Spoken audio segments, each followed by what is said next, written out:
নমস্কার, আমি সহেলি। দিনটা হচ্ছে উইকের মধ্যে একটা ছুটির দিন।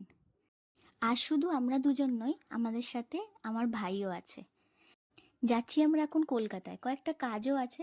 ওয়েদারটা বেশ ভালো, মেঘলা করে আছে, যে কোনো মুহূর্তে বৃষ্টিও নামতে পারে। তাই সাথে আমরা রেনকোট রেখেছিলাম।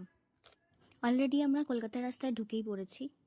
যাচ্ছি আমরা কিন্তু ওয়েলিংটনে পৌঁছেই আমরা আগে দোকানগুলো ঘুরে দেখি, কেন কোন দোকানে কি কাজ করাবো সেগুলো আগে দেখে নিই।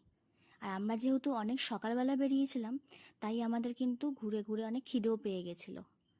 তাই ফার্স্টেই আমরা দোকানগুলো ঘুরে দেখে আমরা চলে গেছিলাম প্রথমে খেতে।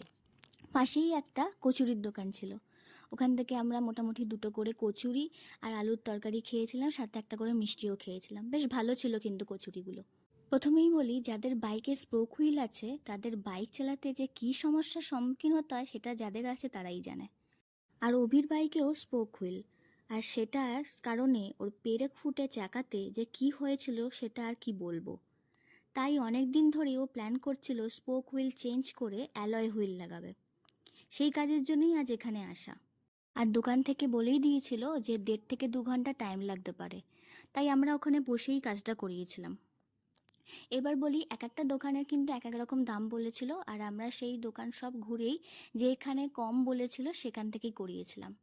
এইদিকে অভির বাইকের হুইল চেঞ্জ হচ্ছে, আর ওইদিকে ভাইয়ের বাইকের সিট কভারটা চেঞ্জ করিয়ে নিয়েছিল। সব মিলিয়ে আমাদের ওই 1.5-2 ঘন্টা মতো টাইম লেগেছিল। এই যে দুজনেরই বাইক রেডি, আমরা এবার এখান থেকে বেরোবো। ভাইয়েরও সিট কভার লাগানো হয়ে গেছে, আর অভিরও এখানে অ্যালয় হুইল লাগানো হয়ে গেছে। অনেক দিনের মনের ইচ্ছা পূরণ হয়েছে, এবার রাইডে গিয়ে আরাম আছে।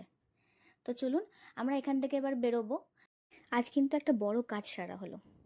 আমরা এখান থেকে যাচ্ছি কোথায় সেটার জন্য আসছে নেক্সট ভিডিও, তার জন্য একটু অপেক্ষা করতে হবে। আজ এই পর্যন্তই, টাটা।